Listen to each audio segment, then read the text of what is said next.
Ngayon pa lang, umaalma na ang mga pasahero sa banta ng grupong Akto na ibalik sa 850 ang minimum na pamasahe sa jeep. Ayon naman sa mga tsuper, malaking tulong sa kanila kung matutuloy ito. Balita hatid ni Von Aquino.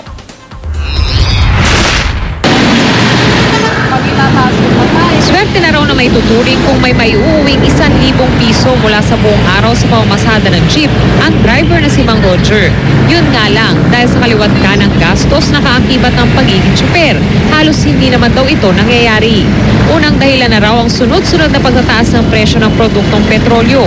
Umaabot nga raw sa halos 200 piso ang dagdag gastos nila dahil sa mahal ng diesel.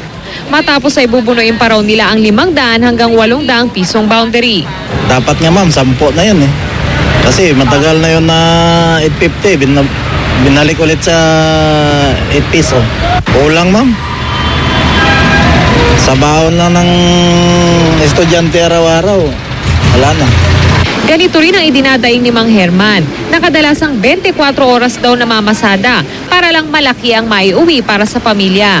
3 anak pa raw kasi niya ang nag-aaral kaya naman doble kayod siya sa pamamasada. Dapat 10 na. Bakit po? Kasi tumataas ang gasolina eh. Tumataas ang diesel. Tapos ang pamasahe, ganun pa rin. Minsan, yung ulam na masarap. Minsan, tutuyo na lang. Pero iba syempre ang saloobin ng mga pasahero.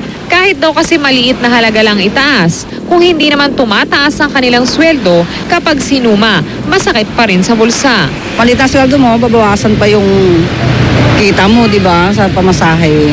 Once na yung sahod mo tumaas din, ayos na rin. Pero pagka walang itinaas, pati yung sahod, tapos tumaas na yung pamasahe, di parang hindi siya fair.